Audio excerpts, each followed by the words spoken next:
जैसे आपसे कह रहा भारतीय चित्रकला को उद्गम हुआ मित्रों, तो उद्गम प्रागैतिहासिक काल से ही माना जाता है, वही पौदिहासिक काल। ऐतिहासिक काल से पूर्व की कला को हम लोग प्रागैतिहासिक काल कहते हैं मित्रों। आगे दिया गया पॉइंट्स कि आदिम मानव की कला जो है कैसी रही, तो वो प्रागैतिहासिक युग से ही संबंधित रही, इसलिए आप कहना आदिम मानव या आदि मानव का संबंध प्रागैतिहासिक युग से रहा है। प्रागैतिहासिक कला से संबंधित चित्र जो है वो छेपांकन पद्धति किसमें, स्टेंसिल्स पद्धति में बने हुए हैं, जबकि प्रागैतिहासिक चित्रों से उस समय के तत्कालीन जनजातीय और संस्कृति का भी पता चल जाता है। तो प्रागैतिहासिक चित्रों से ये ज़रूर पता चलता है कि उस टाइम की जनजाति कैसी रही है और उस टाइम संस्कृति कैसी थी। आगे बढ़े मित्रों, तो आगे कहा जाता है प्रागैतिहासिक शैलखंड चित्रों पर, प्रागैतिहासिक शैलखंड चित्रों पर विद्वानों पर 5 प्रकार की शैलियों की खोज हो जाती है। इन शैलखंड चित्रों में आप 5 टाइप की जो शैलियाँ खोजेंगे, उसमें पूरक शैली होगी, अर्धपूरक शैली होगी, रेखा शैली होगी, अलंकृत शैली होगी और छेपांकन शैली होगी। तो इन 5 टाइप की शैलियाँ उस 5 जो है प्रागैतिहासिक काल के शैलखंडों पर मिल जाती हैं, विद्वान खोजते हैं। आगे कहा जाता है कनाडाई पुरातत्वविद और लेखक डेनियल विल्सन ने अपनी पुस्तक archaeology and prehistoric annuls of Scotland 1851 ईस्वी में सर्वप्रथम प्रागैतिहासिक शब्द का प्रयोग किया। तो आपसे हो सकता है पूछे प्रागैतिहासिक शब्द की यूज़ सबसे पहले किसने किया है, तो आप कहना डेनियल विल्सन ने किया। किस पुस्तक में किया, तो archaeological and prehistoric annuls of Scotland में उन्होंने प्रागैतिहासिक शब्द का प्रयोग किया है। भारतीय प्रागैतिहासिक चित्रकला का इतिहास, ऐसा पुस्तक जो है किसने लिखा मित्रों, तो भारतीय प्रागैतिहासिक चित्रकला का इतिहास अगर हमें पढ़ना है तो डॉक्टर जगदीश गुप्त ने इसी के ऊपर एक पुस्तक लिखी है, उसे आप पढ़ सकते हैं। ये तो प्रागैतिहासिक काल से जुड़े हुए कुछ तथ्य हैं। अब थोड़ा परिभाषा देख लेते हैं, चित्रकला की परिभाषा। तो किसी धरातल पर रंग तथा रेखाओं की सहायता से लंबाई, चौड़ाई, गोलाई, ऊंचाई को अंकित करके किसी रूप का आभास करा देना ही क्या है, ड्राइंग है, यानी चित्रकला है। पृथ्वी पर जीवोत्पत्ति के आधार पर प्रागैतिहासिक मानव का उद्भव जो पूछा जाता है मित्रों, तो आप जानते हैं जीव के विकास को 4 भागों में बांटा गया है। अब यहाँ 4 भाग आ गए मित्रों। इन 4 भागों में से एजोइक युग, इस युग में पृथ्वी पर एक कोष्ठीय जीव आया। फिर पेलोजोइक युग आया, इस युग में जो है अकशेरुकी रूप से विकसित हुआ। फिर मेसोजोइक युग होता है, इस युग में कशेरुकी यानी सरीसृप जीवों का विकास हुआ। फिर सेनोजोइक युग कर देते हैं, इसी युग में स्तनधारी जीवों का विकास हो जाता है। आगे कहा जाए मित्रों, तो कहा जाता है मनुष्य की उत्पत्ति आज से 20 लाख वर्ष पूर्व मानी जाती है। कितनी पुरानी है, तो 20 लाख वर्ष पूर्व मनुष्य पृथ्वी पर आया था। पूर्व पाषाण कालीन मानव पत्थर, हड्डी और लकड़ी के मोटे और भद्दे औजार का हथियार बनाया करते थे और उसका उपयोग दैनिक जीवन में वो किया करते थे। भारत में प्रस्तर युग के औजार की खोज सर्वप्रथम ब्रुशफुट ने मद्रास के समीप पल्लावरम, कहाँ पे, पल्लावरम नामक स्थान पे 1863 ईस्वी में किया था। तो प्रस्तर युग के औजार की खोज ब्रुशफुट ने खोजी, कहाँ पे खोजी, पल्लावरम में खोजी। पल्लावरम कहाँ पड़ता है, मद्रास में पड़ता है। किस सन में खोजी, 1863 में खोजी, यानी 1963 में खोजी। और आगे बढ़े मित्रों, तो कहा जाता है 1865 ईस्वी में HV वाइने ने हैदराबाद में गोदावरी के किनारे पैथॉन नामक स्थान से एक फॉसिल प्राप्त की थी। एक फॉसिल किसने प्राप्त की, HV वाइने ने प्राप्त की थी। कहाँ से, हैदराबाद से। तो ये चित्रकला की कुछ परिभाषाएं भी हैं जिसे पोलोजोइक, मेसोजोइक, एजोइक और सेनोजोइक में बांटा जाता है। अब थोड़ा सा प्रागैतिहासिक काल के विवरण के बारे में भी देख लें। तो प्रागैतिहासिक चित्रकला को अगर पढ़ना है मित्रों, अध्ययन करना है, तो अध्ययन की दृष्टि से इसे 3 भागों में बांटा जाता है। पहला भाग पूर्व पाषाण काल होता है, जिसे मेगालिथिक एज कहते हैं। यह 30,000 ईसा पूर्व से 25,000 ईसा पूर्व का होता है। पूर्व पाषाण कालीन मानव प्रकृति निर्मित गुफाओं में रहा करता था मित्रों। पूर्व पाषाण का मानव पत्थर, हड्डी और लकड़ी के मोटे और भद्दे औजार के साथ साथ हथियार बनाया करता था। प्रस्तर युग के औजार जो है शोवा, नर्मदा और साबरमती नदी की घाटियों से भी मिले हैं। और शोवा, नर्मदा और साबरमती नदी के घाटियों के वहाँ भी आपको ऐसे औजार देखने को मिल गए हैं। भूगर्भ शास्त्रियों के अनुसार दक्षिण भारत का क्षेत्र सबसे प्राचीन माना जाता है। दक्षिण भारत वाला सबसे पुराना बताया जाता है। पूर्व पाषाण युग का मानव दक्षिणी भारत के चेन्नई के पास अंगोला चिंगलेपुत और उसके साथ कुडप्पा क्षेत्र में सीमित रहा है। जबकि पूर्व पाषाण काल के मानव को क्वार्टिजाइट मानव के रूप में भी बुलाया जाता था, यानी पुकारा जाता था। मानव द्वारा बनाया गया प्रथम औजार क्या रहा मित्रों? तो आपसे परीक्षा में पूछा जाता है मानव ने सबसे पहले क्या बनाया? तो मानव ने कुल्हाड़ी सबसे पहले बनाया। और क्वार्टिजाइट यंत्र यानी मद्रास के गंटूर जिले के अंगोला और कुडप्पा नामक स्थानों से आपके क्वार्टिजाइट यंत्र भी मिल जाते हैं। मानव सर्वप्रथम धरती पर प्लास्टोसेसिन यानी अत्यंत न्यूनतम युग के आरंभ में जो है अफ्रीका में आ जाता है। और पूर्व पाषाण युग के गोल पत्थरों से बने उपकरण सोहन नदी घाटी यानी वर्तमान में पाकिस्तान में आपको पूर्व पाषाण काल के गोल पत्थरों से बने उपकरण देखने को मिल जाते हैं। पूर्व पाषाण काल मानव जो है वो आखेटक और खाद्य संग्राहक रहा मित्रों। तो वो आखेट भी करता रहा और खाद्य पदार्थों को भी एकत्रित करते हुए आगे बढ़ता रहा। पूर्व पाषाण कालीन हड्डी से निर्मित मातृ देवी की प्रतिमा, क्या मातृ देवी की प्रतिमा बेलन नदी घाटी से मिली है और किस काल की है? तो ये पूर्व पाषाण काल की है। वही पूर्व पाषाण काल जिसे आप 30,000 ईसा पूर्व से 25,000 ईसा पूर्व का मानते हैं। सर्वप्रथम अग्नि का आविष्कार वो पूर्व पाषाण काल से ही हुआ है मित्रों। और सर्वप्रथम पिथिकेन्सोपस और उसके साथ पिकेनेंसियस मानव ने अग्नि के प्रयोग का आविष्कार भी किया है।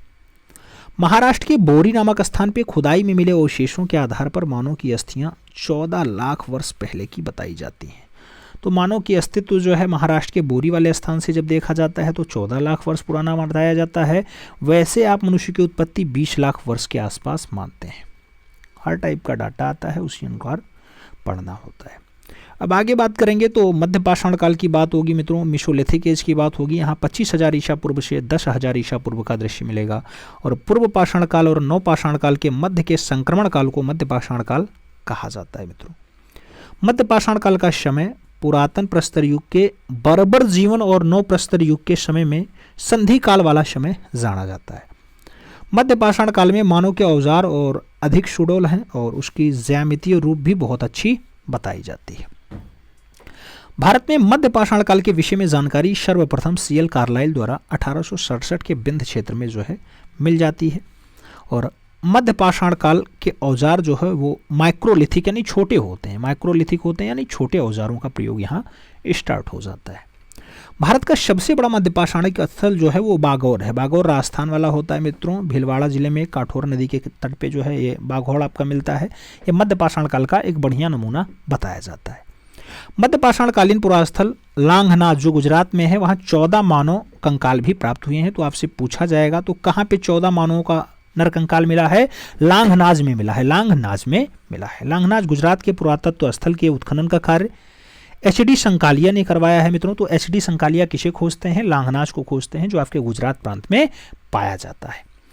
आगे बात करें तो आगे कहा जाता है कि भारत में मानव अस्थिपंजर मध्य पाषाण काल से मिलना प्रारंभ हो जाता है। कब से मिलता है मित्रों? तो भारत में मानव अस्थिपंजर मध्य पाषाण काल से मिलना स्टार्ट हो जाता है। और पशुपालन का प्राचीनतम साक्ष्य जो है वो मध्य प्रदेश में आदमगढ़ और राजस्थान के बाघौर से प्राप्त होता है। मानव के अस्थिपंजर का पहला अवशेष जो है वो प्रतापगढ़ उत्तर प्रदेश के सरायनाहर और महादहा से प्राप्त होता है। तो महादहा और सरायनाहर से जो है अस्थिपंजर मिल जाते हैं मानव के। ये सब जो शब्दावलियां हैं, ये सब जो साक्ष्य मिले हैं, ये आपके मध्य पाषाण काल के होते हैं। अब आगे बढ़ें और उत्तर पाषाण काल या नव पाषाण काल की बात करते हैं। तो उत्तर पाषाण काल या नव पाषाण काल आपका 10,000 ईसा पूर्व से लेकर के और 3,000 ईसा पूर्व का होता है। भारत में नव पाषाण काल से संबंधित पुरातात्विक खोज डॉक्टर प्राइम रोज के द्वारा प्रारंभ की गई थी। और भारतीय उपमहाद्वीप में नव पाषाण कालीन सबसे प्राचीन जो वस्ती है मित्रों वो मेहरगढ़ है। मेहरगढ़ पाकिस्तान के बलूच प्रांत में प्राप्त होती है।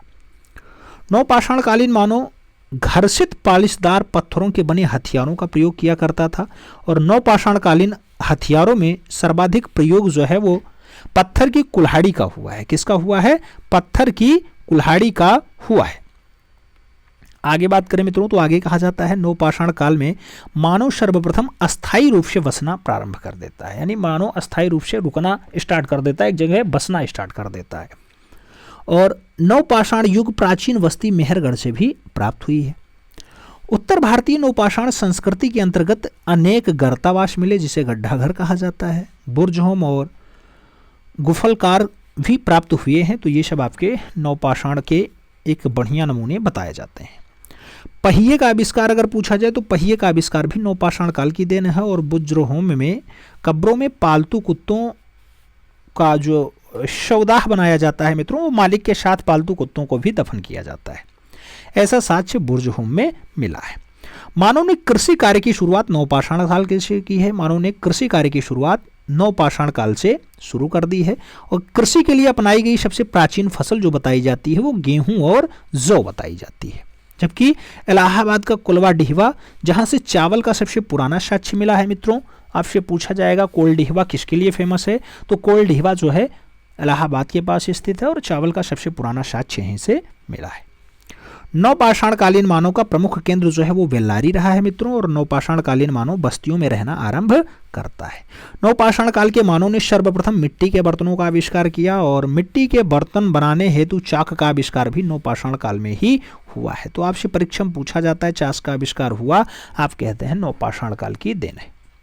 नवपाषाण काल एक गढ़ा हुआ गोल यंत्र जो है कहां से मिला, तो वो नर्मदा नदी की घाटी से प्राप्त होता है। और उत्तर पाषाण काल मानव ने सर्वप्रथम चित्रकला का प्रयोग किया है। तो उत्तर पाषाण कालीन मानव सबसे पहले जो है इसका प्रयोग करता है, चाहे उत्तर पाषाण का हो चाहे उसे नवपाषाण का हो, बात एक ही है।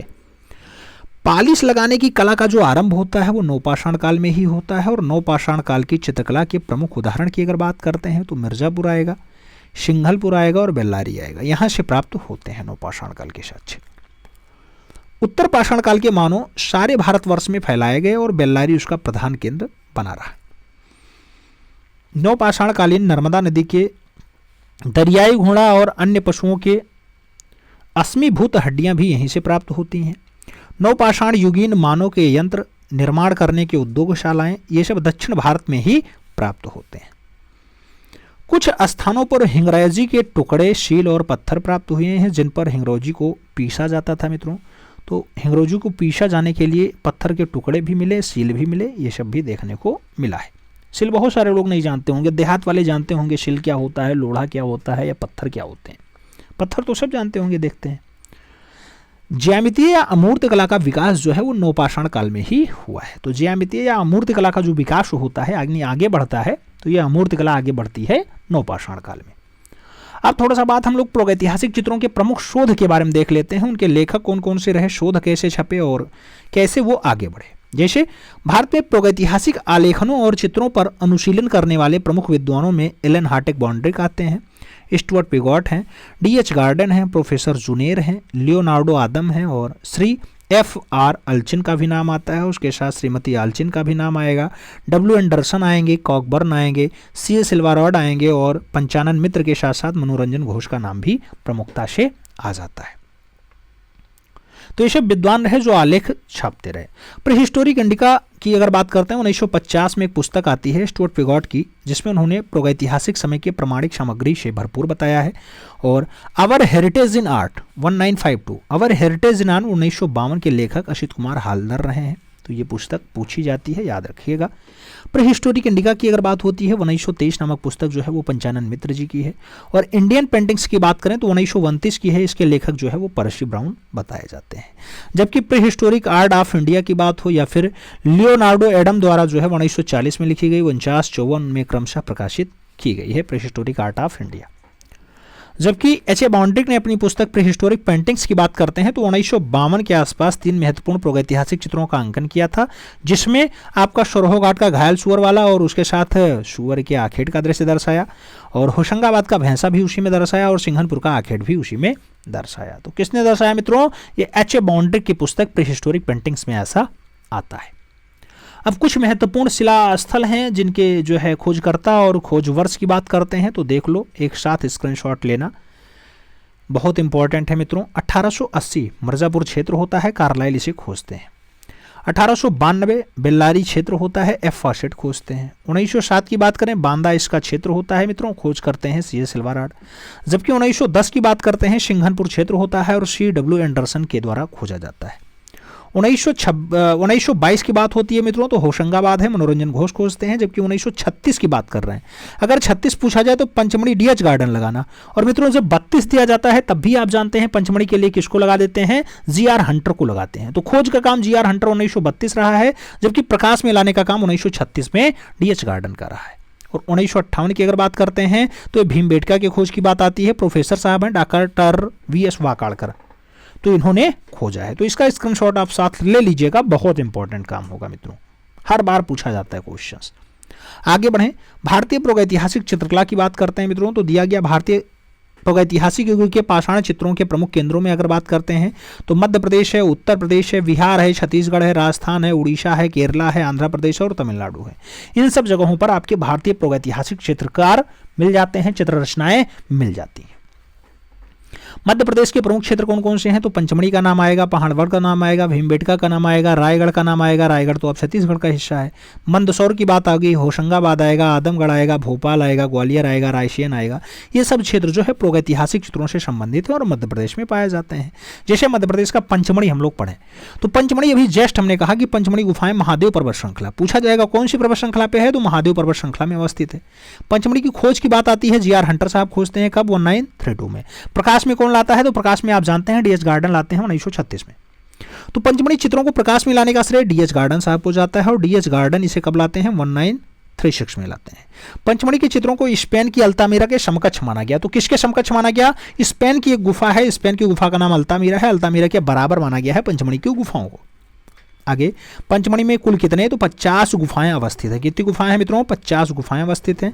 पंचमढ़ी के चित्र जो है वो घरेलू और सामाजिक जीवन से संबंधित बताए जाते हैं और पंचमढ़ी के प्रमुख चित्रों में आखेट के प्रस्थान करने की दृश्य को दर्शाया गया, यानी आखेट का प्रस्थान, शहद एकत्रित करते हुए घुड़सवार योद्धा और वाद्य यंत्रों को बजाते वादक, उसके साथ शस्त्रधारी सैनिकों को भी दर्शाने का काम पंचमढ़ी में किया गया। तो ये सारे दृश्य आपको यहाँ देखने को मिल जाएंगे।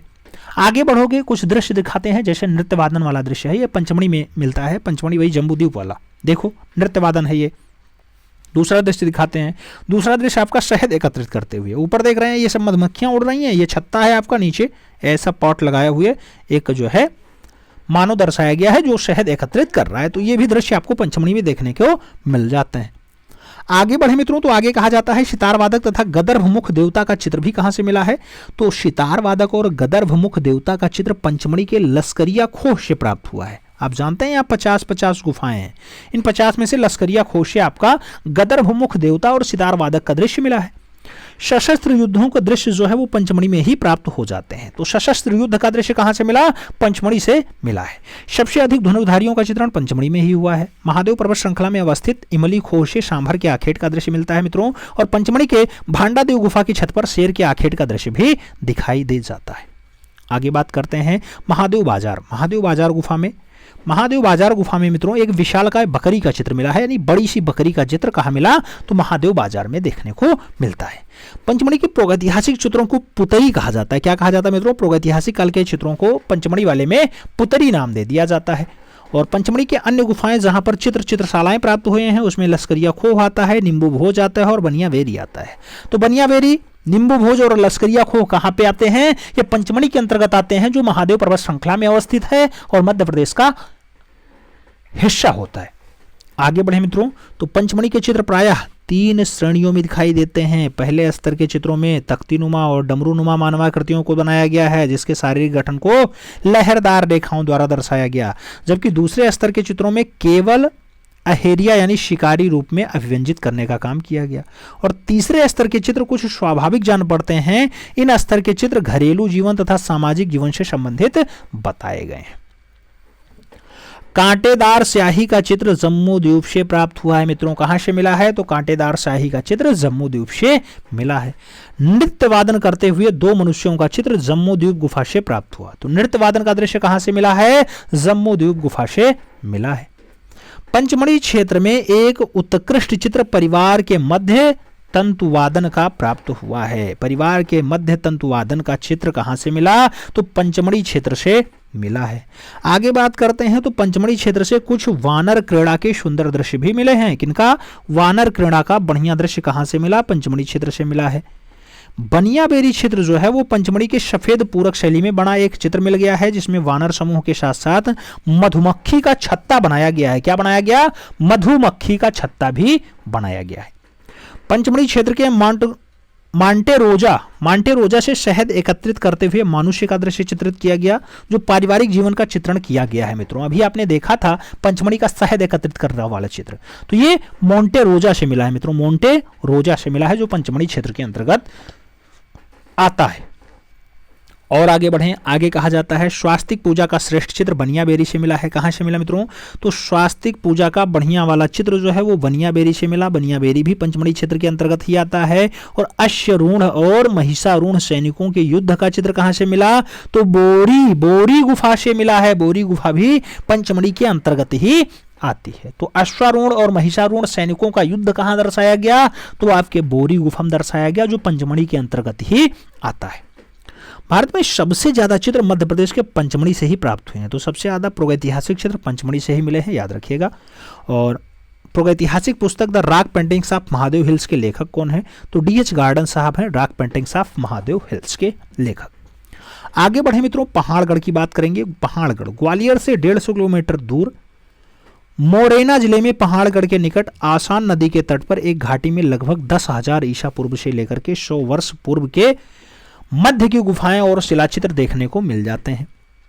1500 वर्ग में फैली ये गुफाएं मधुमक्खियों के छत्तों से भरी हुई हैं। यहाँ पर मानवाकृतियां घोड़े, हाथी पर सवार और तीरों के साथ साथ भाले और धनुषें से युक्त दर्शाए गए, यानी धनुष लिए हैं, तीर लिए हैं, भाला लिए हैं, हाथी पर बैठे हुए हैं और मानवाकृतियां घोड़ा भी यहाँ दर्शाया गया है। यहाँ पर डीपीएस दाराकेश ने उच्च पुरापाषाणकालीन प्रागैतिहासिक चित्रों की खोज की है। तो किसने खोजा है? डीपीएस दाराकेश ने खोजा है। स्थान कौन सा है आप जानते हैं? स्थान आपका पहाड़गढ़ है, ग्वालियर के पास है। अगला नाम भीमबेटका का आएगा, बहुत प्रमुख है आपकी परीक्षा के लिए। भीमबेटका गुफा की खोज 1958 में उज्जैन विश्वविद्यालय के प्रोफेसर डॉक्टर वाकाड़कर साहब ने खोजा है। ये गुफाएं मध्य प्रदेश की राजधानी भोपाल से 60 किलोमीटर दक्षिण में भीमबेटका नामक पहाड़ी पर स्थित हो जाती हैं। भीमबेटका होशंगाबाद से भोपाल की ओर जाने वाली रेल लाइन, क्या रेलवे लाइन से बरखेड़ा और उबेदुल्लागंज रेलवे स्टेशन के मध्य बताई जाती है। मियां परशुपुर जो भीमपुरा नामक आदिवासी गांव है, उससे 2 किलोमीटर दूरी पर भीमबेटका भी आपकी बताई जाती है। भीमबेटका गुफाओं का समय 30,000 ईसा पूर्व से 10,000 ईसा पूर्व का बताया जाता है। भीमबेटका का विस्तृत क्षेत्र जो है वो 10 किलोमीटर वर्ग में फैला हुआ है, यानी 10 किलोमीटर के एरिया में पूर्व, पश्चिम, उत्तर, दक्षिण वो आएगा। और भीमबेटका पहाड़ी की जो लंबाई है मित्रों, आपसे पूछा जाएगा भीमबेटका क्या है, तो आप कहते हैं पहाड़ी है। तो भीमबेटका पहाड़ी की लंबाई लगभग 600 प्राचीन गुफाएं मिल जाती हैं। इसमें से 275 गुफाओं में चित्र के अवशेष भी मिल जाते हैं। और यहीं पर चित्रों के 2 स्तर मिलते हैं, एक तो 8,000 ईसा पूर्व से है और दूसरा 1500 ईसा पूर्व के हैं। तो 8,000 ईसा पूर्व से 1500 ईसा पूर्व के दृश्य आपको यहां पर देखने को मिल जाते हैं। एक दृश्य हम दिखाते हैं, शिकार नृत्य। मित्रों ये शिकार नृत्य दृश्य आपका जो है भीमबेटका से मिला है, अच्छे से देख लो। ऊपर आपके ये क्या दर्शाए गए? शिकारी दर्शाए गए। नीचे एक बड़ा सा माहिश टाइप का दृश्य दर्शाया गया, जिसका शिकार ये लोग करना चाहते हैं। तो ये शिकार नृत्य वाला दृश्य है मित्रों, देख लो, भीमबेटका से मिला है। पहले स्तर के चित्रों की अगर बात करते हैं तो इस स्तर के चित्रों में शिकार नृत्य, हिरण, बारहसिंगा, सुअर, रीछ, जंगली भैंसा, घोड़ा, हाथी और अस्त्रधारी घुड़सवार दर्शाए गए पहले स्तर में। जबकि दूसरे स्तर के चित्र में, इस स्तर के चित्रों में मानवों को जानवरों के साथ अंतरंग मित्र के रूप में दिखाया गया है। यहाँ पर आखेटक है, कृषक हैं, ग्वाले हैं, ये सब भी चित्रित किए गए हैं। ये सारी बातें भीमबेटका के लिए हो रही हैं, जिसका खोज उज्जैन के प्रोफेसर साहब यानी वाकाड़कर साहब किए हैं। भीमबेटका मध्य प्रदेश के रायसेन जिले में स्थित है मित्रों। और रायसेन आप जानते हैं, रायसेन मध्य प्रदेश का ही हिस्सा है। भीमबेटका एक पहाड़ी होती है। भीमबेटका को जू रॉक शेल्टर भी कहा जाता है। भीमबेटका से प्राप्त होने वाले शैलचित्र दीवार और छतों पर आपको दृश्य देखने को मिलेंगे मित्रों। भीमबेटका की गुहा चित्रों में सबसे अधिक लाल रंग, कौन सा? गेरुआ रंग का प्रयोग किया गया है। भीमबेटका की शिला उत्कीर्ण चित्रकारी में मेसोलिथिक पाषाण काल की अवधि की बताई जाती है। कैसी है? मेसोलिथिक एज की है। और भारत में मध्य पाषाणकालीन चित्र जो है वो सर्वप्रथम भीमबेटका से ही देखने को मिल जाते हैं। वीरेंद्रनाथ मिश्र ने धर्म युग साप्ताहिक पत्रिका में भीमबेटका की गुफाओं का रहस्य चित्र और उसके साथ शीर्षक से भीमबेटका पर सचित्र लेख भी प्रकाशित किया था। भीमबेटका की गुफाओं का रहस्य इस नाम से कौन सी पत्रिका में? धर्म युग में छापा था। किसने छापा था? वीरेंद्रनाथ मिश्र ने। भीमबेटका में प्रयुक्त रंगों में ज्यादातर लाल, पीला और सफेद के साथ हरे रंगों का प्रयोग हुआ है। तो लाल, पीला, सफेद, हरा रंग कहाँ प्रयोग किया गया? भीमबेटका में ज्यादा देखने को मिलता है। भीमबेटका क्षेत्र की अन्य गुफाओं की अगर बात करते हैं तो जैसे आएगा नाम गणेश घाटी, जावरा, लाड़ावाई, कंटोरिया, फिंगरी गुफा, इन सभी क्षेत्रों में महत्वपूर्ण दृश्य आपको देखने को मिल जाएंगे जो भीमबेटका के अंतर्गत ही आते हैं। गणेश घाटी में पाया जाने वाला सबसे सुंदर दृश्य है वो युद्ध का दृश्य है, जिसमें चारों तरफ से अनेक तीरों को चलाते हुए दर्शाया गया। यही है आपका युद्ध का दृश्य, गणेश घाटी से मिला है। जावरा में देश का सबसे विशाल प्रागैतिहासिक चित्र गेरुए रंग से बनाया गया जो जंगली भैंसा है मित्रों। जंगली भैंसा 3.5 मीटर लंबा बताया जाता है जो जावरा से मिला है। जो आपका जावरा कहाँ पे आता है मित्रों? जावरा आपके भीमबेटका के अंतर्गत आता है। प्रागैतिहासिक गुफा लांगड़ाबाई से दुल्हा दुल्हन का चित्र मिला है। लांगड़ाबाई से क्या मिला? दुल्हा और दुल्हन का चित्र मिला है। और कंटोरिया और फिंगरी से गर्भवती महिलाओं का चित्र भी मिला है। कंटोरिया और फिंगरी ये किसके अंतर्गत आते हैं? भीमबेटका के अंतर्गत आते हैं। वहां से गर्भवती महिलाओं का दृश्य भी दर्शाया गया। भीमबेटका को 2003 में यूनेस्को द्वारा विश्व धरोहर स्थल के रूप में भी घोषित किया गया। और धर्मपुरी मध्य प्रदेश भोपाल के अंतर्गत आने वाले धर्मपुरी से घास फूस ओढ़े प्राकृतिक वातावरण में छिपे रहस्यमयी शिकारियों का दृश्य भी दर्शाया गया और उसके साथ हिरन के शिकार का रहस्यमयी दृश्य भी अंकित किया गया है। तो ये सब दृश्य भी आपके भीमबेटका के अंतर्गत ही आते हैं। भीमबेटका में प्रयुक्त रंगों के विभिन्न शैलों, खनिजों, वनस्पतियों, इनसे प्राप्त पदार्थों से बनाया जाता है। और गेरुए का प्रयोग लाल रंग के लिए होता था तथा हरे के लिए कलसेडोनी नामक पत्थर का प्रयोग करते थे, जबकि सफेद रंग के लिए चूना पत्थर का प्रयोग आप लोग कर लेते थे उस टाइम पे। भीमबेटका के बाद मित्रों हम बात करेंगे रायगढ़ की। रायगढ़ छत्तीसगढ़ का हिस्सा होता है मित्रों। रायगढ़ यह छत्तीसगढ़ का प्रमुख जनपद है। यहाँ पर भी प्रागैतिहासिक चित्र प्रचुर मात्रा में देखने को मिल जाते हैं। रायगढ़ क्षेत्र के प्रमुख शैलाश्रयों की अगर बात करते हैं तो बहुतालदा है, कबरा पहाड़ है, सिंघनपुर है, नवागढ़ है और कर्मागढ़ है, खैरपुर है, खरसिया है। ये सब आपका रायगढ़ का हिस्सा हो जाता है। बैतालदा की अगर बात करते हैं, इस विशाल गुफा में हिरन, छिपकली, जंगली भैंसा का अंकन मिलता है। तो आपका हिरन, छिपकली और जंगली भैंसा कहाँ मिलता है? बैतालदा में ऐसा दृश्य प्रागैतिहासिक काल का देखने को मिल जाता है। जबकि कबरा पहाड़ की अगर बात करते हैं तो कबरा पहाड़ यहाँ के चित्रों की खोज 1931 में अमरनाथ दत्त ने की थी।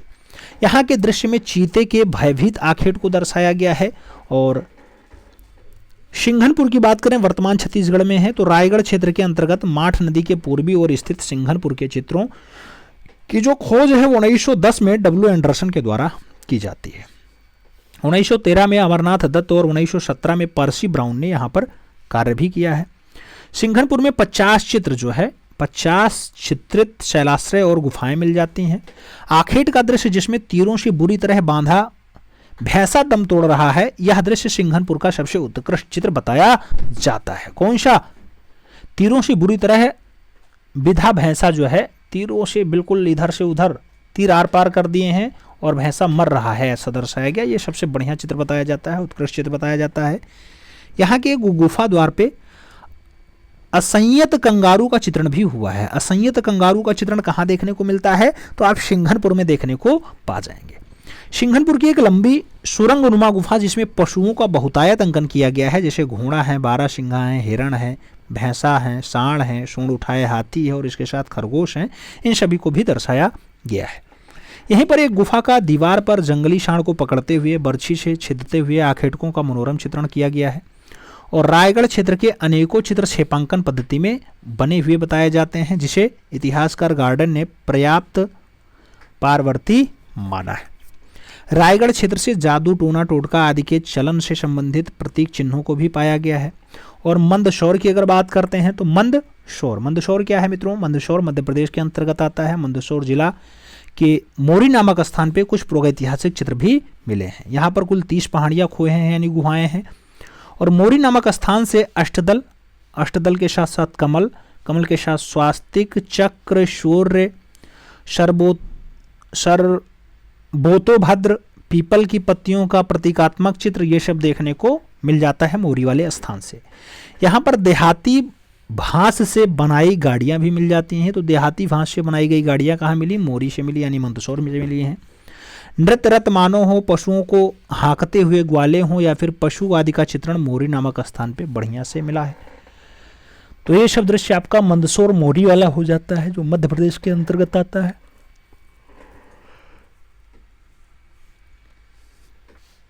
आगे बढ़े मित्रों, होशंगाबाद आएगा मध्य प्रदेश क्षेत्र में। होशंगाबाद में इटारसी को जाने वाले सड़क मार्ग के नर्मदा नदी घाटी पे आदमगढ़ की पहाड़ियों में बने 1 दर्जन से ज्यादा शिलाश्रय स्थित हैं। होशंगाबाद के प्रागैतिहासिक चित्रों को खोजने का श्रेय 1922 ईस्वी में मनोरंजन घोष को जाता है।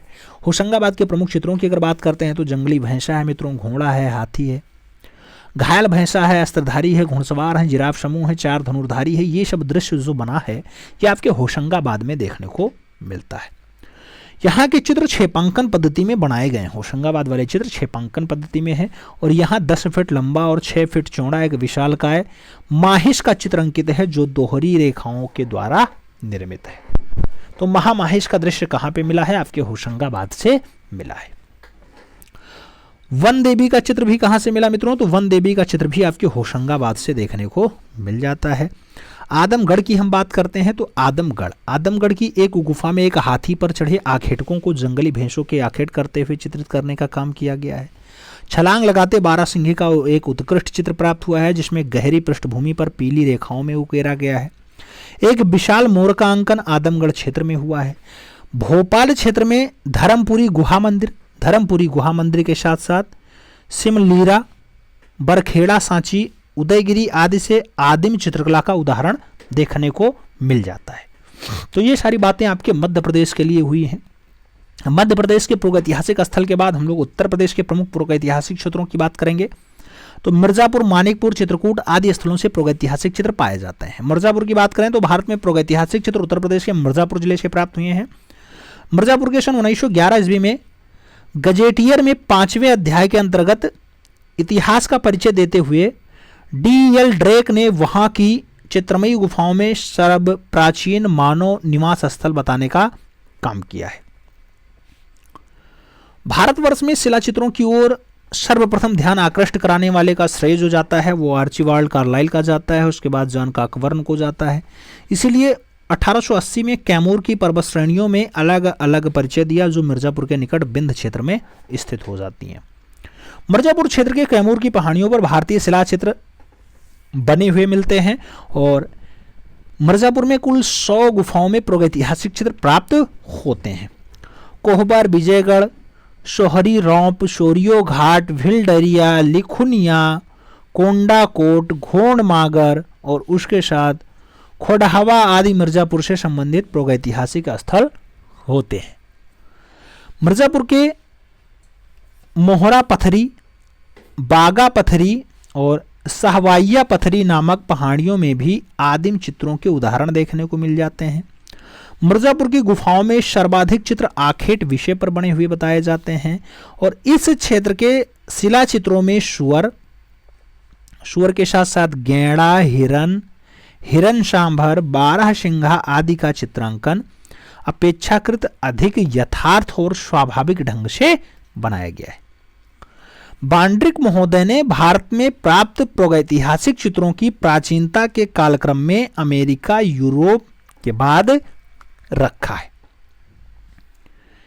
एच बॉन्ड्रिक ने मिर्जापुर के घायल सुअर की अपनी पुस्तक प्रीहिस्टोरिक पेंटिंग्स में स्थान देकर के इस दृश्य को अंतरराष्ट्रीय प्रसिद्धि दिलाने का काम किया है। घायल सुअर का आखेट का दृश्य हम आपको दिखाते हैं। ये आपका है घायल सुअर का दृश्य जो आपके मिर्जापुर से प्राप्त हुआ है।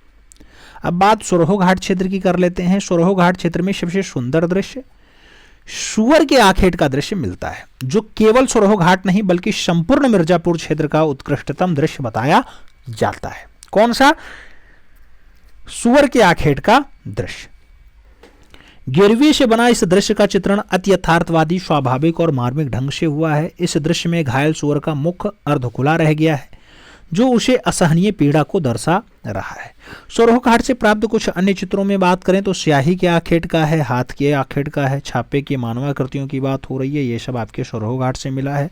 लिखुनिया की बात करते हैं तो यह दरी एक छोटी सी पहाड़ी पर गरई नदी के किनारे स्थित है। गरई नदी के किनारे लिखुनिया आपकी पाई जाती है। और लिखुनिया की बात करें तो हाथी के शिकार का दृश्य लिखुनिया में बनाया गया। आप देखो इधर हाथी दिखाई दे रही है, ये वाली हाथी दिखाई दे रही है, इसका शिकार का दृश्य दर्शाया गया है। ये आपके लिखुनिया में ही है। यहां से प्राप्त प्रमुख चित्रों में नृत्यवादन का दृश्य आता है। नृत्यवादन में मस्त व्यक्तियों का समूह आ जाता है। घुड़सवार पालतू हथनी की मदद से जंगली हाथी को पकड़ते हुए दर्शाया गया, ये वाला दृश्य आ जाता है। तो ये सब आपके लिखुनिया के बेल्ट में आ जाते हैं। आगे बढ़ें तो मानिकपुर वाला बेल्ट आएगा। मानिकपुर क्षेत्र बांदा जिले के अंतर्गत आता है और मानिकपुर क्षेत्र में प्रागैतिहासिक स्थल सरहाट हैं, करपरिया हैं और करियाकुंड हैं। तो करियाकुंड, करपरिया और सरहाट कहाँ के क्षेत्र हैं? मानिकपुर वाले के क्षेत्र हैं, बांदा जिले में पाया जाता है। सरहाट नामक स्थान से 3 अश्वों को गेरुए रंग में ओजपूर्ण ढंग से दर्शाया गया है, मिला है। सरहाट से ही एक स्थान से सुसज्जित द्वार पर एक चोंचदार पुरुष बैठाया गया है, ऐसा बनाया गया जिसमें यह अनुमान लगाया जा रहा है कि हो सकता है यह कोई तंत्र मंत्रशाला रही होगी, तंत्र मंत्रशाला रही होगी सोरहो घाट वाले में या सरहाट वाले में। कुरियाकुंड में 12 सिंहा का पीछा करते हुए धनुर्धारियों का अंकन है। तो कुरियाकुंड में 12 सिंहा का पीछा करते हुए धनुर्धारी का अंकन किया गया है। घोड़मागर मिर्जापुर क्षेत्र के गैंडे के शिकार के अंकन के लिए जाना जाता है, जो गेरुए रंग से बनाया गया और पूरक शैली में बनाया गया घोड़मागर का गैंडे के शिकार वाला दृश्य। तो गैंडे के शिकार वाला दृश्य बहुत फेमस दृश्य होता है मित्रों, आप देखना, आपको दृश्य दर्शाते हैं गैंडे का शिकार। ये दृश्य आपका गैंडे का शिकार वाला है, बीच में गैंडा खड़ा हुआ है, इधर शिकार करने के लिए सब खड़े हुए हैं महानुभाव लोग, अपना बरछी तलवार और फरसा लेकर के अपना काम कर रहे हैं। मिर्जापुर क्षेत्र का प्रागैतिहासिक स्थल बिडम्ब वर्तमान में पर्यटन स्थल के रूप में ख्याति प्राप्त है। कौन सा बिडम्ब कहाँ का है? मिर्जापुर क्षेत्र का है। तो प्रागैतिहासिक स्थल या कौन सा है जिसका पर्यटन स्थल विडम्ब है? तो मित्रों मिर्जापुर का है। इस स्थल की खोज जगदीश गुप्त ने की थी। मिर्जापुर क्षेत्र में बछड़े के साथ गाय और ऊंट का चित्र भी मिलता है। तो बछड़े के साथ गाय और ऊंट का चित्र कहाँ मिलता है? आपका मिर्जापुर वाले क्षेत्र में देखने को मिल जाता है। आप ये दृश्य देखिएगा, 3 दंडधारी अश्वारोहण, 3 दंडधारी अश्वारोहण आपके यहाँ दर्शाए गए। ये आपके अश्व, ये आपके अश्व, ये आपके अश्व, 3 दंडधारी आपके अश्व वाले दृश्य भी हैं, मिर्जापुर में मिला है। मालवा वाला बेल्ट होता है।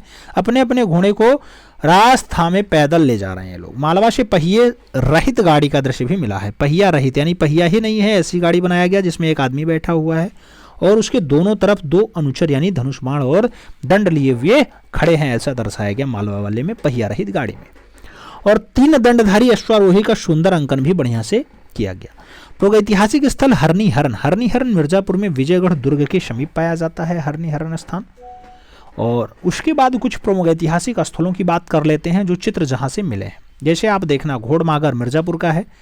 तो घोड़मागर मिर्जापुर गैंडे के आखेट के लिए जाना जाता है। भिल्डरिया मिर्जापुर में है, घायल सुअर के लिए जाना जाता है। बिडम्ब मिर्जापुर में है, पहिएदार गाड़ी के लिए जाना जाता है। लिखुनिया मिर्जापुर का है, 12 सिंहों का आखेट के लिए जाना जाता है। लिखुनिया मिर्जापुर में है, हाथी का शिकार के लिए जाना जाता है। जबकि होशंगाबाद की बात करते हैं आदमगढ़ वाला, तो वो महामाहिस के लिए जाना जाता है। आदमगढ़ होशंगाबाद में ही वन देवी का चित्रण है, उसको भी जाना जाता है। आदमगढ़ होशंगाबाद से जिराफ समूह का दृश्य मिला है, उसे भी आप लोग जानते हैं। आदमगढ़ होशंगाबाद में ही मयूर का दृश्य देखने को मिला है, उसे भी जानते हैं। पंचमढ़ी मध्य प्रदेश आपका शहद एकत्रित करते हुए दृश्य दर्शाया गया, उसे भी आप जानते हैं। और सिंघनपुर की बात होती है, छत्तीसगढ़ में है, घायल भैंसा और कंगारू का दृश्य देखने को मिला है, उसे भी आप लोग जानते हैं। तो यह बात उत्तर प्रदेश और मध्य प्रदेश की हो गई। आपके आउट ऑफ सिलेबस में कभी बिहार, कभी राजस्थान, कभी दक्षिण भारत से क्वेश्चन पूछा जाता है, उसे भी कराते हैं। बिहार के प्रमुख क्षेत्रों की अगर बात कर लेते हैं मित्रों, तो नवादा, राजगृह और चक्रधरपुर। कहाँ? नवादा जिला, राजगृह और चक्रधरपुर वर्तमान में झारखंड में ये सब कुछ हैं। और शाहाबाद के प्रागैतिहासिक क्षेत्र पाए गए हैं। बिहार राज्य में चक्रधरपुर जो वर्तमान में झारखंड में है और शाहाबाद आदि स्थानों पर दरी चित्रों में लेटी और शिकार करती हुई मानवाकृतियों को दर्शाया गया। तो दरी चित्रों में लेटी और शिकार करती हुई मानवाकृतियां यहां से दर्शाई गई हैं। बात करें मित्रों आपकी राजस्थान की, राजस्थान वीरभूमि राजस्थान है मित्रों। राजस्थान क्षेत्र में आप झालवाड़ा जाना, भरतपुर जाना, दरा के साथ साथ आप गागारोन जाना, इस सब क्षेत्रों में प्रागैतिहासिक चित्र देखने को मिल जाते हैं। राजस्थान अलनरिया घाटी से 5000 ईसा पूर्व के प्रागैतिहासिक चित्र मिलते हैं, जिसमें स्थानीय लोग सीता जी का मांडोलो नाम से संबोधित करते हैं। तो सीता जी का मांडोलो जो स्थान है मित्रों, वो 5000 ईसा पूर्व का प्रागैतिहासिक चित्र लिए हुए है। तो सीता जी का मांडोलो नाम से संबोधित करते हैं। ये बात आपके राजस्थान की हो गई। अब दक्षिण भारत के प्रमुख स्थल की अगर बात करते हैं, तो दक्षिण भारत के प्रमुख स्थलों में बिल्ला सरंगम आता है मित्रों। बिल्ला सरंगम दक्षिण भारत में तमिलनाडु राज्य का नवपाषाण काल स्थल है। देश में ये आंध्र प्रदेश राज्य में पाया जाता है बिल्ला सरंगम। और बिल्ला सरंगम से हड्डी के उपकरण, उसके साथ जादू, टोना टोटका के चलन से संबंधित प्रतीक चिन्ह खूब ज्यादा देखने को मिल जाते हैं। एक बेल्ट आता है बेल्लारी मित्रों। बेल्लारी कर्नाटका राज्य का है और नवपाषाणिक स्थल भी माना जाता है बेल्लारी को। बेल्लारी पूछा जाता है खूब, कौन से राज्य में आता है? कर्नाटका। दक्षिण भारत क्षेत्र में बेल्लारी भारतवर्ष में नवपाषाणिक या नवपाषाणकालीन मानव गतिविधियों का प्रधान केंद्र बताया जाता है। यहाँ के चित्रों को 1892 में, कब? 1892 में एफ फासेट महोदय ने प्रकाशित किया था। प्रागैतिहासिक स्थल बेल्लारी से षटकोण मिला है, जादू टोना टोटका का दृश्य मिला है। तो ये सब चित्र आपको बेल्लारी से देखने को मिल जाते हैं। बेल्लारी में पाए गए प्रागैतिहासिक चित्र यूरोप में स्पेन के प्रागैतिहासिक चित्रों से मिलते जुलते हैं। तो स्पेन के चित्रों से बेल्लारी के चित्र सेम देखने को मिल जाते हैं, बराबर मिलते जुलते हैं। वायनाड के अटकल की अगर बात होती है, वही वायनाड मित्रों जहां से राहुल गांधी जी सांसद हैं। यह केरला राज्य का नवपाषाणकालिक स्थल होता है वायनाड के अटकल। यहाँ के चित्रों में 1901 में लगभग एफ फासेट महोदय ने प्रकाशित करने का काम किया, यानी खोजने का काम किसका रहा? एफ फासेट का रहा। कब खोजा? 1901 में खोजा। यहाँ पर चतुष्कोण मिलता है मित्रों। चतुष्कोण के साथ साथ आपका स्वास्तिक, सूर्य, जादू टोना टोटका से संबंधित प्रतीकात्मक चित्र भी देखने को मिल जाते हैं। तो ये सब दृश्य आपका वायनाड के अटकल का है। यहाँ पर पाई गई मानव आकृतियां स्पेन के कोंगुल गुफा के भांति हैं और सिर पर कुछ पहने हुए बताई जाती हैं। तो स्पेन के कोंगुल गुफा के समान कहाँ का दृश्य देखने को मिलता है? तो स्पेन के कोंगुल के समान, बेल्लारी का नहीं, वायनाड के अटकल का दृश्य देखने को मिल जाता है। मित्रों ये तो आपके दक्षिण भारत के केंद्र हो गए। अब कुछ अन्य तथ्य देख लेते हैं जो दक्षिण भारत में नहीं पूरे भारत में है। तो दक्षिण भारत में शंगन कल्लू स्थान पर शैल चित्र मिले। कौन से स्थान पे? शंगन कल्लू स्थान पे शैलीय चित्र मिले हैं। प्रागैतिहासिक चित्रों की प्रेरणा प्राकृतिक रही है, लेकिन प्रागैतिहासिक चित्रों में प्राकृतिक और अप्राकृतिक आपदाओं का चित्रण ना के बराबर किया गया। कश्मीर के सुप्रसिद्ध अमरनाथ गुप्ता ने भी चित्रों के अवशेष मात्र रह गए हैं और प्रकृति की खोज में लगे आदि मानव के प्रागैतिहासिक चित्रों में कहीं भी बादल, आकाश, पेड़ पौधा, नदी, पर्वत आदि को नहीं दर्शाया गया है। भीमबेटका से एक दहाड़ता जानवर का चित्र मिला है और प्रागैतिहासिक चित्रों में ज्यामितीय आकार का प्रयोग प्रकृति की विभिन्न शक्तियों, जादू और विश्वासों को व्यक्त करते हुए किया गया है। प्रागैतिहासिक मानव कृषि जीवन के अंतर्गत पशुपालन, बैलगाड़ी, नौका विहार, मधु संचयन आदि के रूप में चित्रित किया गया है। प्रागैतिहासिक मानव द्वारा बनाए गए आमोद प्रमोद संबंधित चित्र उनके रसिक जीवन की झांकियों को प्रस्तुत कर रहे हैं। उत्तराखंड के अल्मोड़ा जिले में लखुड़ियार यानी अर्थात 1 लाख गुफाओं का समूह के गुफाओं में प्रागैतिहासिक चित्र देखने को मिल जाते हैं। प्रागैतिहासिक स्थल भीमबेटका में लाल गेरुए से बनी जंगली भैंसा जिसे बाइसन कहा जाता है, इसका चित्र भी मिला है, जिसमें कुछ घायल लोगों को भी दर्शाया गया है। ये भीमबेटका से देखने को मिल जाता है। भीमबेटका से जादूगर का नृत्य नामक चित्र भी प्राप्त हुआ है, जिसमें एक मृतपाय जीवन को तड़पाते हुए दर्शाया गया है या तड़पते हुए दर्शाया गया है और एक जादूगर को एक बड़े वाद्य यंत्र बजाते हुए दर्शाया भी गया है। तो ऐसा भी देखने को मिल जाता है। अब मित्रों प्रागैतिहासिक चित्रकारों की विषय वस्तु की बात कर लेते हैं। जो उस टाइम वो लोग चित्र बनाए उसकी विषय वस्तु क्या रही? तो प्रागैतिहासिक चित्रकारों की विषय वस्तु में पशुओं का आखेट रहा है, जिसमें अनेक पशुओं का शिकार करते हुए दर्शाया गया है। आपने देखा होगा कहीं गैंडे का आखेट, कहीं पारासिंह का आखेट, कहीं भैंसों का आखेट, ऐसा दर्शाया गया है। नवप्रस्तर युग में प्रागैतिहासिक चित्रकारों ने भयानक जीव जंतु को मित्र के रूप में चित्रित किया है और प्रागैतिहासिक मानव ने चित्रों को अपने भावों को सरलतम रूप में दर्शाया और ज्यामितीय आकारों में सजोया भी है, जो बाल सुलभ प्रकृति के सुंदर उदाहरण कहे जा सकते हैं। प्रागैतिहासिक चित्रों में उस युग के मनुष्य का संपूर्ण इतिहास भी संचित है। क्या है? उस युग के मनुष्य का संपूर्ण इतिहास भी संचित है। और प्रागैतिहासिक काल में पशुओं में सर्वाधिक अंकन हिरण, तत्पश्चात बारहसिंह का किया गया है। पक्षियों में सर्वाधिक अंकन जो है मयूर का हुआ है और प्रागैतिहासिक चित्रों में प्रायः पीपल वृक्ष का चित्रण किया गया है। आगे बात करें तो पेट्रोग्लिफ से संदेश का प्राचीनतम माध्यम गुफाओं में उकेरे गए चित्र ही होते हैं। तो पेट्रोग्लिफ संदेश का प्राचीनतम माध्यम क्या है? गुफाओं में उकेरे गए चित्र ही है। प्रागैतिहासिक चित्रों का उद्देश्य क्या होता है मित्रों? तो प्रागैतिहासिक मानव ने चित्रों में आदि मानव का दैनिक जीवन परिलक्षित होता है और आदि मानव की दिनचर्या, पशुओं को मान करके खाना, उनके बाद उल्लास में नृत्य और गायन करना, यह सब रहा है। प्रागैतिहासिक मानव के चित्र रचना के पीछे भय है, जादू है, टोना है, टोटका है, चिरस्मृति है, विजय है इत्यादि की भावनाएं भी निहित बताई जाती हैं। और गुहावासी मानव, क्या गुहावासी मानव अपनी सफलता के लिए अदृश्य शक्तियों की पूजा, स्वास्तिक, षटकोण, अंकों की रेखाओं आदि का प्रतीक चिन्हों के माध्यम से आरंभ भी करता है, ऐसा भी दर्शाता है। आगे बढ़े मित्रों तो आगे कहा जाता है क्या? आगे कहा जाता है छापा चित्रों का आरंभ जो है वो छापा चित्रों का आरंभ प्रागैतिहासिक काल से ही माना जाता है और प्रागैतिहासिक मानव शायद अपने आखेटक समूहों को चित्रित करके घायल पशु के चित्र के सहारे पशुओं के अनेक अंगों पर आक्रमण और प्रहार करने की शिक्षा लेता था।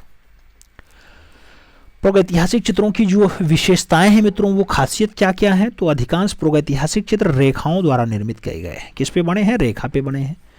प्रागैतिहासिक चित्रों के रेखांकन कहा जा सकता है तथा इन चित्रों में रेखा की प्रधानता भी है। अधिकांश प्रागैतिहासिक चित्र रंग गेरुआ बताया जाता है, यानी लाल रंग का प्रयोग है। गुहा मानव शिला चित्रों के लिए खनिज रंग अथवा भूमिज रंग का प्रयोग करते थे और प्रागैतिहासिक मानव जो है वो गेरुआ के साथ साथ हिरौंजी, रामरज, खड़िया आदि रंगों को प्रमुखता से प्रयोग में लाए हैं। प्रागैतिहासिक चित्रों में गति और सजीवता भी दिखाई देती है और उसके साथ साथ गति और सजीवता के साथ साथ प्रागैतिहासिक चित्रों को गुहा चित्र भी कहते हैं, जिसमें रेखाओं के अलावा छेपांकन पद्धति का प्रयोग भी किया गया है। प्रागैतिहासिक शिला की सतह जो है चट्टानों की खुरदरी दीवारों पर बनाई गई है और प्रागैतिहासिक मानव चित्र रचना के लिए रंगों में पशुओं की चर्बी मिलाया करते थे। प्रागैतिहासिक मानव चित्र रचना के लिए रंगों में पशुओं की चर्बी मिलाया करते थे और मिलने के लिए प्याली के रूप में पशुओं की पुट्ठे की हड्डी प्रयोग में लाते थे। तो आपसे पूछा जाता है जो रंगों को आपस में मिलाने के लिए कौन सी हड्डी प्रयोग करते थे या क्या लगाते थे, किसमें मिलाते थे? तो पशुओं के पुट्ठे की हड्डी में वो रंग मिलाया करते थे। प्रागैतिहासिक चित्रकार अपनी तूलिका यानी ब्रश को किसी रेशेदार लकड़ी, बांस और नरकुल आदि के एक सिरे को कोट करके बनाया करते थे और प्रागैतिहासिक चित्रों में आकृतियों की सीमा रेखा को किसी नुकीले पत्थर, संभवतः चमकदार पत्थर हैं, इसको खोद करके बनाया गया है और प्रागैतिहासिक काल में रासायनिक रंगों का प्रयोग कोयला और काजल के रूप में भी होता रहा है। तो ये सारी बातें आपके प्रागैतिहासिक चित्रकला की रही हैं जो विशेषताओं के रूप में जानी जाती हैं। फिलहाल ये पूरी क्लास कंप्लीट होती है। अब आपको बताना है कि कंप्लीट क्लास में कुछ डाटा ऐसा है जो आपको देखने को मिला होगा नया, तो उन्हें आपने लिखा या नहीं लिखा ये देखना जरूरी है मित्रों।